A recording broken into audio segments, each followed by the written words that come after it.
하나님 말씀 함께 보겠습니다. 함께 보신 하나님 말씀은 예레미야 9장 17절에서 26절입니다.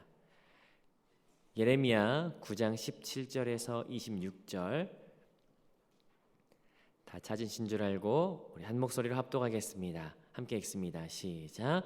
만군의 여호와께서 이와 같이 말씀하시되 너희는 잘 생각해보고 곡하는 부녀를 불러오며 또 사람을 보내 지혜로운 부녀를 불러오되 그들로 빨리 와서 우리를 위하여 애곡하여 우리 눈에서 눈물이 떨어지게 하며 우리 눈꺼풀에서 물이 쏟아지게 하라.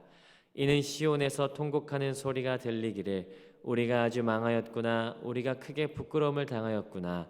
우리가 그 땅을 떠난 것은 그들이 우리의 거처를 헐었음이로다 하미로다. 부녀들이여 여호와의 말씀을 들으라. 너희 귀에 그의 말씀을 받으라.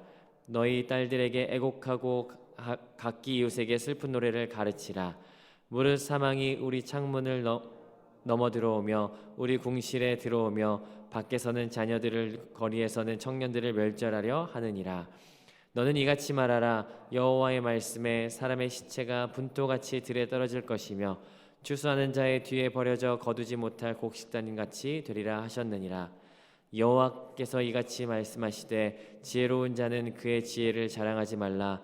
용사는 그의 용맹을 자랑하지 말라. 부자는 그의 부함을 자랑하지 말라.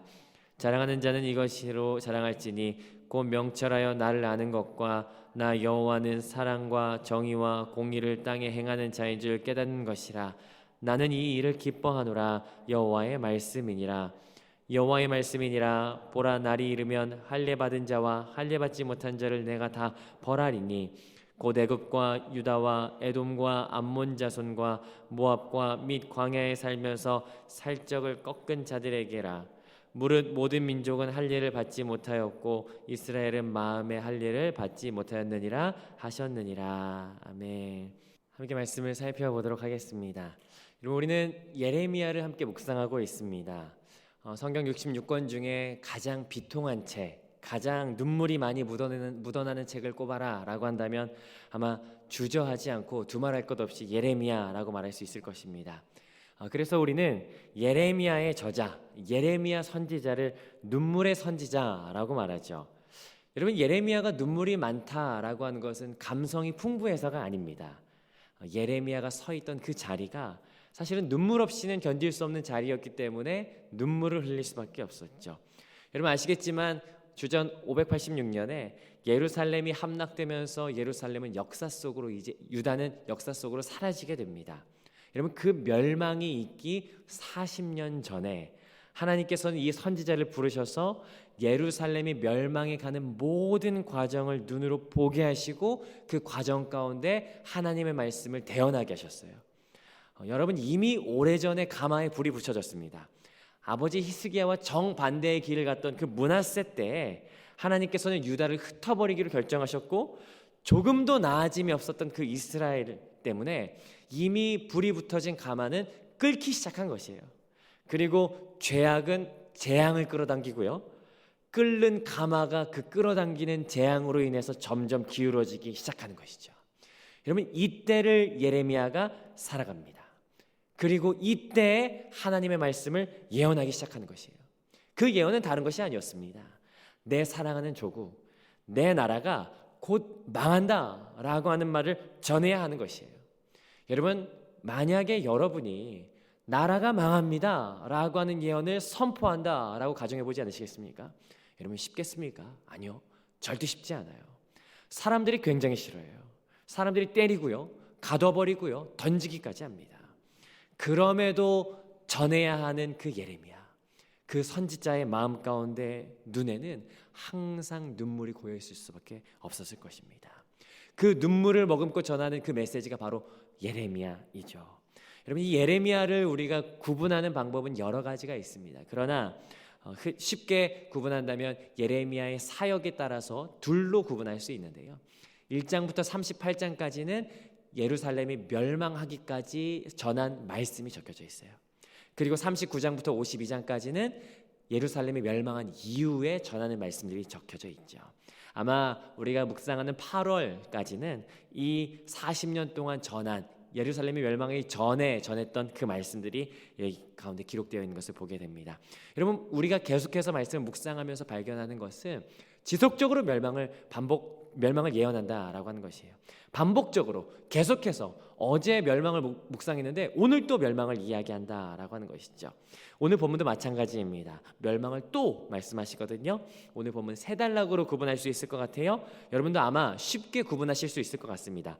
하나님께서 말씀하셨다를 중심으로 단락을 나눈다면 17절부터 22절, 그리고 23절부터 24절, 25절부터 26절까지 세 단락으로 나눌 수 있을 것 같습니다. 우리 17절부터 같이 함께 말씀을 살펴보도록 하는데, 특별히 계속해서 하나님께서 멸망을 반복하시는데 왜 이렇게 멸망을 말씀하게 하실까? 왜 멸망한다라고 하는 말을 계속하게 하시지? 라고 하는 것을 염두하면서 함께 말씀 살펴보면 좋겠습니다. 우리 17절부터 함께 살펴보는데요, 17절 함께 읽어보도록 하겠습니다. 함께 읽습니다. 시작. 만군의 여호와께서 이와 같이 말씀하시되 너희는 잘 생각해보고 곡하는 부녀를 불러오며 또 사람을 보내 지혜로운 부녀를 불러오되. 여러분, 여호와께서 말씀하셨다로 첫 번째 단락이 시작하고 있어요. 하나님께서 말씀하시는 거예요. 그럼 뭡니까? 너희는 잘 생각해봐라 라고 하는 것이에요. 여기 생각하다 라고 하는 말은 빈이라고 하는 히브리어 동사를 가지고 있거든요. 이 빈이라는 동사는 사실은 지혜서에 많이 등장하는 단어입니다. 욥기, 시편, 잠언, 전도서 이런 곳에 많이 등장하는데요, 지혜롭게 판단하다, 정교하게 이성적으로 생각해봐라 라고 하는 의미예요. 예레미야에서는 딱 7번 들어갑니다. 7번 중에 하나가 바로 여기인데, 야, 너희 진짜 잘 생각해봐. 내가 이 이야기하는 거 왜 이야기하는지 너희 한번 생각해봐라 라고 말씀하시는 거예요. 여러분도 하나님께서 말씀하신 이 내용을 한번 읽어보시면서 하나님께서 왜 이 말씀하실까를 한번 생각해보면 좋을 것 같습니다. 자, 어떤 말씀을 하시냐면요, 17절 중간부터 보니까 누군가를 데려오라고 말씀하세요. 두 부류의 사람인데 먼저는 누구를 데려오라고 합니까? 곡하는 부녀를, 두 번째는 지혜로운 부녀를 데려오라고 합니다. 부녀는 여인들이라고 번역하면 좋을 것 같아요. 사실 여기 뒤에 나오는 지혜로운 부녀라고 하는 해석은 좀 아쉽죠. 새 번역이 번역을 잘했어요. 새 번역은 뭐라고 했냐면 장송곡을 부르는 여인들이라고 하는 것이에요. 그러니까 곡하는 부녀들, 장송곡 부르는 여인들이라고 하는 것은 이 두 부류를 말하는 것이 아니라 사실은 한 부류인데 다르게 표현하는 표현들인 것을 보게 됩니다. 여러분 아시겠지만 고대 근동에서는 장례식 되면 울어주는 사람들이 있었어요. 우리나라에도 있었습니다. 제가 어릴 적에 기억나는 것은, 제가 어릴 적에 보면 장례식은 항상 가정에서 했던 것 같아요. 그때 저희 아버지 따라서 장례식 항상 가면 그 옆에서 항상 이렇게 아이고 아이고 하면서 계속 울어주시는 분이 있었던 거 제가 기억하고 있는데, 여러분 그런 사람들 여기 말하는 것이죠. 근데 여기서 말하는 사람들은 장송곡 부르는 사람들보다 좀 전문화된 사람들을 이야기합니다. 여러분 예를 들어서 한번 생각해 볼게요. 우리가 결혼식이나 아니면 잔치 자리 같은 데 가면 일반적으로 연예인들, 그러니까 개그맨들이나 아니면 웃음을 줄 수 있는 전문 MC들을 불러서 사람들에게 기쁨을 주고 웃음을 막 유발합니다. 그처럼 여기에서는 장례식에 최적화된 사람들이에요. 이 사람들이 오면 그냥 평정심을 유지하는 사람도 마음이 동화해서 눈물을 쏙 뺄 수 있는 그런 전문화된 사람들. 아마 이 사람들 악기 하나 정도는 가지고 오지 않았을까요? 타악기나 현악기 정도 가지고 와서 슬픈 구색을 갖추면서 분위기를 연출하면서 슬픈 언어들과 슬픈 곡조들로 사람들 앞에서 눈물 한 방울 딱 쏟게 그 사람이 먼저 쏟으면 사람들이 자연스럽게 감정이 동화돼서 울 수밖에 없는 상황을 연출하는 그런 사람들, 그런 전문적인 사람들, 그 사람 빨리 불러와라 라고 하나님께서 말씀하시는 거죠. 왜 불러오라고 할까요? 이유는 18절입니다. 18절 같이 한번 읽어봅니다. 시작. 그들로 빨리 와서 우리를 위하여 애곡하여 우리의 눈에서 눈물이 떨어지게 하며 우리 눈꺼풀에서 물이 쏟아지게 해라. 왜냐하면 우리 모두 울어야 되기 때문이에요. 우리 다 울게 해라. 장례식에서 모두가 우는 것처럼 그 곡하는 소리가 지금 우리에게 필요하다라고 하는 것이죠. 동시에 해야 하는 것은 20절입니다. 20절 제가 읽어볼게요. 부녀들이여 여호와의 말씀을 들으라. 너희 귀에 그의 입의 말씀을 받으라. 너희 딸에게 애곡하게 하고 각기 이웃에게 슬픈 노래를 가르쳐라. 모두에게 슬픈 노래를 가르치고 그 노래를 부르면서 모두가 슬픔을 애곡하게 해라 라고 하는 것이죠. 여러분 이 분위기가 연상이 되십니까? 굉장히 침울해요. 슬픔이 가득합니다. 그 비통의 안개가 아주 짙게 깔려있는 분위기, 여러분 이 분위기를 한번 연상해 보십시오. 그리고 저 멀리에서 소리가 들리는 것이에요. 우리도 침울해서 울고 있는데 저 멀리에서 격정적인 울음소리가 들립니다. 통곡하면서 엉엉 우는 소리가 들리는데 뭐라고 하면서 엉엉 우냐면요, 19절 그 소리는 이렇습니다. 19절 같이 읽어보면요, 시작. 이는 시온에서 통곡하는 소리가 들리기를 우리가 아주 망하였구나, 우리가 크게 부끄러움을 당하였구나, 우리가 그 땅을 떠난 것은 그들이 우리의 거처를 헐었음이로다 함이로다. 망했다, 망했다, 우리 다 망했다 라고 하는 울부짖는 울부짖음이 여러분 19절에 보니까 어디에서 들리는 거예요? 시온에서 들리는 거예요. 예루살렘에서 들리는 겁니다. 우리가 부끄러움을 당했다, 엉엉 울면서 통곡하면서 우리가 사는 곳이 완전히 불타버렸다라고 하는 것이에요. 그러면서 21절에 보니까 시적인 표현으로서 이렇게 이야기하는데요, 무릇 사망이 우리 창문을 통하여 넘어 들어오며 우리 궁실에 들어오며 밖에서는 자녀들을 거리에서는 청년들을 멸절하려 하느니라.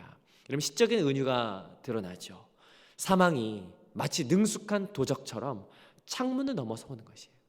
여러분 도적이 가장 범접할 수 없는 곳이 있다면 그곳은 아마 왕궁일 겁니다. 그러나 그 삼엄한 경비가 있는 왕궁도 거침없이 죽음이 들어가는 것이에요. 여러분 마치 출애굽의 10번째 재앙 기억하십니까? 그 누구도 그 어느 것도 피할 수 없었던 그 죽음의 사신이 자녀를, 젊은이를 멸절하려고 다가오는 것이에요. 그 검은 그림자가, 그 죽음이 너무도 다가오는 그 모습을 눈으로 보게 되는 것. 여러분 그 죽음이 지나간 자리는 얼마나 처참했냐면요, 22절의 모습을 통하여 볼 수 있습니다. 22절 같이 한번 읽어봅니다. 시작. 너는 이같이 말하라. 여호와의 말씀에 시체가 분토같이 들에 떨어질 것이며 추수하는 자의 뒤에 버려져 거두지 못한 곡식단같이 되리라 하셨느니라. 여기 두 가지 이미지를 써서 그 죽음이 얼마나 처참했는지 보여주고 있어요. 첫 번째는 시체가 분토같이 들에 떨어질 것이다 라고 하죠. 여러분 분토는 거름을 의미합니다. 여러분 혹시 시골에서 자라신 분들은 아마 아실 거예요. 농사 짓기 전에, 씨 뿌리기 전에 뭘 하냐면요, 밭에 거름을 막 뿌려요. 저는 시골에서 자라서 너무 잘 알거든요. 거름을 뿌릴 때 여기 조금 뿌리지 않습니다. 전체에 완전히 흩어 뿌리는 거예요. 마치 그것처럼 시체가 들에 널브러져 있는 것을 보는 거예요. 이미지를 쓰는 거죠. 그리고 두 번째 이미지는요, 22절 뒤에 후반부인데요, 추수하는 자의 뒤에 버려져 거두지 못한 곡식단 같다라고 하는 거예요. 여러분 이번에는 추수할 때 이미지를 한번 떠올려 보십시오. 지금이야 기계로 다 베면 되지만, 추수하면 되지만, 여러분 과거에는요 수작업하면서 추수했던 거 혹시 기억하십니까? 추수할 땐 늘 언제나 2인 1조로 갔어요. 앞에 사람은 곡식단을 낫으로 베요. 그리고 그걸 뒤에다가 뿌리면 뒤에 오는 사람은 따라가면서 그걸 단을 엮어가지고 하나의 단을 만들죠. 그 이미지입니다. 그걸 빗대는데 여긴 뭐라고 말하냐면 앞에서 곡식단을 베면서 가요, 뒤에서 흙 뿌리는데 그런데 뒤에 매는 사람이 없어요. 그러니까 들녘에 얼마나 많은 곡식단들이 흩뿌려져 있겠습니까? 그처럼 시체가 널브러져 있는 것을 지금 이미지로서 보여주는 것이에요. 여러분 이 모습이 축복 같으십니까? 재앙 같으십니까? 재앙이죠. 예루살렘 곳곳에 죽음이 가득한 것이에요. 그러니 전문 울음꾼들을 데려와서 모두 다 울어라 라고 하는 것이에요. 여러분 하나님께서 이 말씀하시는 이유가 무엇일까요? 하나님께서 이 말씀하시는 이유는요, 다름이 아니에요. 하나님의 심판이 곧 온다. 곧 온다.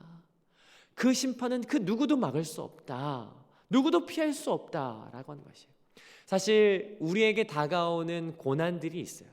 그 고난들은 예상이 되는 고난들이 있고 예상이 되지 않는 고난들이 있지만, 예상이 되는 고난들은요 사실은 지혜로 그 고난을 피해갈 수도 있습니다. 또는 재정이 넉넉하다면 그 재정을 통해서 피해가는 사람도 있죠. 또는 용기 있는 사람은 돌파해 나가는 사람도 있습니다. 그러나 이미 기울어진 그 가마솥이 넘어질 때 그 죽음과 재앙은 지혜로운 자라고 피할 수 있는 것이 아닙니다.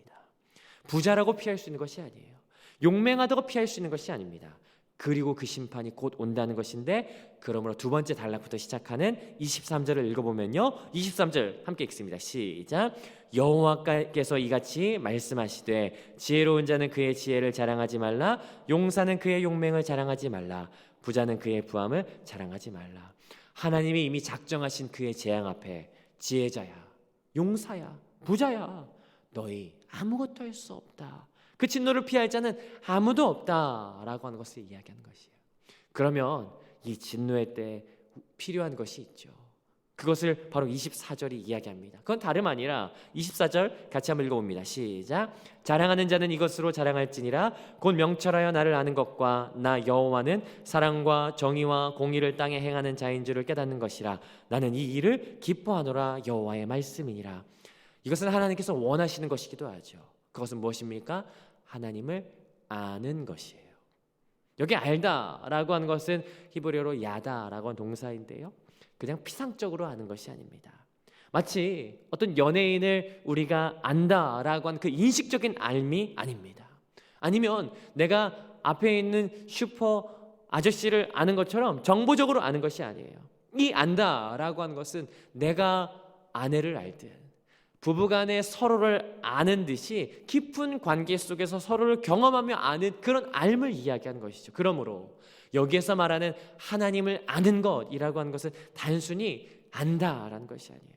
하나님이 어떤 분이신지, 하나님의 성품이 무엇인지 관계적이며 경험적으로 깊이 알아가는, 아는 것보다 정확하게는 24절에 의하면 하나님은 한이 없는 사랑으로 우리 가운데 행하시는 분이시다. 하나님은 한쪽에 치우치지 않으시는 공평한 정의를 행하시는 분이시다. 하나님께서는 올바름의 기준이 되시는 그 공의를 가지고 행하시는 분이시다라고 하는 것을 아는 것, 사랑과 정의와 공의의 하나님, 그 하나님의 성품을 아는 것을 이야기하는 것이죠. 하나님께서 그것을 기뻐하십니다. 그리고 하나님께서 그것을 원하신다라고 하는 것을 이야기합니다. 그러므로 이 땅을 살아가면서 가장 중요한 것이 있다면 그것은 하나님을 아는 것이에요. 진실되게 아는 것이에요. 그런데 이것을 하나님께서 24절 앞부분에 뭐라고 말씀하시냐면요, 이것이 너희의 자랑이라 라고 말씀하세요. 반대로 다르게 말하자면 이것이 우리의 자랑이 되어야 된다라고 하는 것이에요. 여러분, 자랑이 된다라고 하는 것은 어떤 의미입니까? 우리가 내세울 수 있는 것, 우리의 상징적인 것이라는 것이에요. 내가 하나님과 관계되어 있는 상징적인 것이라는 것이에요. 여러분, 이스라엘 사람들에게는 하나님과 관계되어 있다라고 하는 상징적인 것이 있었습니다. 혹시 그게 뭔지 아십니까? 그건 할례죠. 할례. 그러나 몸에 새겨진 할례가 중요하지 않아요. 중요한 것은 하나님을 아는 내 마음에 새겨진 마음의 할례가 중요하다라는 것을 우리가 알 수 있습니다. 그래서 25절부터 26절 세 번째 단락에 이렇게 이야기합니다. 25절 26절 함께 읽어보겠습니다. 시작. 여호와의 말씀이니라. 보라, 날이 이르면 할례 받은 자와 할례 받지 못한 자를 내가 다 벌하리니 곧 애굽과 유다와 에돔과 암몬 자손과 모압과 및 광야에 살면서 살적을 깎은 자들에게라. 물은 모든 민족은 할례를 받지 못하였고 이스라엘은 마음의 할례를 받지 못하였느니라 하셨느니라. 25절 26절을 통해서 우리가 알 수 있는 것이 있어요. 그것은 뭐냐면 하나님께서 원하시는 것은 육신의 할례가 아니라 그 마음 가운데 삼은 할례다라고 하는 것이죠. 그 백성의 표, 그 백성이 자랑할 수 있는 상징적인 것, 그것은 마음에 새겨진 다름 아닌 하나님을 깊이 아는 것이다 라고 하는 것을 우리가 말씀을 통해서 알 수 있습니다. 오늘 말씀을 정리하면 하나님께서 오늘 본문에서 3번 말씀하십니다. 먼저는 애통하는 자, 울음 전문꾼을 불러서 너희가 그 죽음을 보며 울어라 라고 말씀하시죠. 이것은 하나님의 심판을 말씀하셨던 것이었어요. 그 이유는 무엇일까요? 하나님 아는 것이 없는, 하나님 아는 것을 자랑해야 하는 것이 마땅한데 그것이 없는 이들 가운데 찾아올 심판 때문이었죠. 그렇기 때문에 성도에게 절실하게 필요한 것은 이것입니다. 그것은 육신의 할례가 아니라 마음의 할례인 하나님 아는 것을 새겨라 라고 하는 것을 오늘 말씀을 통해서 알 수 있죠. 여러분, 예레미야는 오늘도 계속해서 죽음, 멸망을 예언합니다. 특별히 장례식의 이미지를 가지고 와서 눈물 많은 사람들을 데려와서 곡하는 모습을 통하여 멸망을 예언하죠. 그렇다면 우리가 같이 한번 이렇게 생각해 볼 수 있을 것 같습니다. 제가 한번 질문을 드려보죠. 여러분, 예레미야가 그렇게 욕을 먹어가면서 미움을 받아가면서 나라가 망합니다, 다 죽습니다, 울어야 합니다 라고 말했던 그 이유가 무엇일까요? 하나님께서 왜 예레미야를 통해서 그렇게 망한다 라고 말씀하셨을까요? 다른 이유가 아니죠. 그것은 돌아와라 라고 하는 마음 때문이었습니다. 돌아와라. 그것이 바로 하나님의 본심이시죠. 어제까지 교역자 워크숍이 있었습니다. 참 많은 시간을 통하여 많은 이야기를 나누고 사역에 대해서 여러 가지 이야기를 참 많이 나눴죠. 그리고 목사님들이 알고 있는 그런 각 교회들에 대한 소식들, 전국에 있는 우리나라에 있는 많은 교회들의 이야기들을 같이 함께 나누기도 했습니다. 그런데 그 이야기들 속에서 참 가슴 아픈 것은 교회들의 부패와 그리고 권력의 다툼부터 시작해서 돈에 얽매인 거룩함을 상실한 교회들의 모습, 그 모습들을 듣게 되었죠. 물론 우리 교회는 그렇지 않지만 수많은 교회들이 교회로의 정체성을 잃어가는 그 안타까운 모습을 전해 듣게 되었어요. 이 이야기를 들으면서 예레미야의 시대나 지금 이 시대나 다를 것이 없다라는 생각이 들었습니다. 여러분, 예레미야 시대에도 마찬가지지만 지금 이 시대에도 우리에게 필요한 것이 있어요. 그것은 뭐냐면 하나님을 아는 것입니다. 피상적으로 아는 것이 아니라 온전히 아는 그 하나님을 아는 알미 우리 가운데 필요하다라는 것이에요. 여러분 그거 아십니까? 북이스라엘이 내리막으로 갈 때에도 하나님께서 호세아라고 하는 선지자를 부르셔서 그들 백성에게 이렇게 말씀하셨습니다. 우리가 여호와를 알자, 힘써 알자. 여러분 오늘 남유다가 내리막길로 내려가는 가운데 하나님께서는 예레미야를 부르셔서 이렇게 말하게 하십니다. 너희가 자랑할 것은 여호와를 아는 것이다 라고. 여러분 그렇다면 교회가 힘을 잃어가고 그리스도인들의 신앙이 점점 희미해져가는, 이렇게 표현하면 너무 가슴 아프지만 교회가 내리막길로 가는 이때 그렇다면 우리에게 필요한 것이 무엇일까요? 그건 다름 아닌 하나님을 아는 것일 것이에요. 여러분 혹시 기억하십니까? 어둠으로 가득했던 그 시기 가운데 말씀이 선포되었던 한 장면을 우리는 기억해요. 그건 뭐냐면 요한복음 17장 3절인데요. 너희가 살할 수 있는 유일한 방법, 영생은 곧 유일하신 참 하나님과 그가 보내신 자 예수 그리스도를 아는 것이니라. 아멘. 여러분 어두운 이때 우리가 해야 될 것은 분명합니다. 그것은 하나님을 온전히 아는 것이에요. 저는 오늘 이 하루를 살아가는 저와 여러분이 하나님을 잘 알아가는 시간들이 되었으면 좋겠어요. 하나님을 아는 것, 그것은 단순히 지식으로 아는 것이 아닙니다.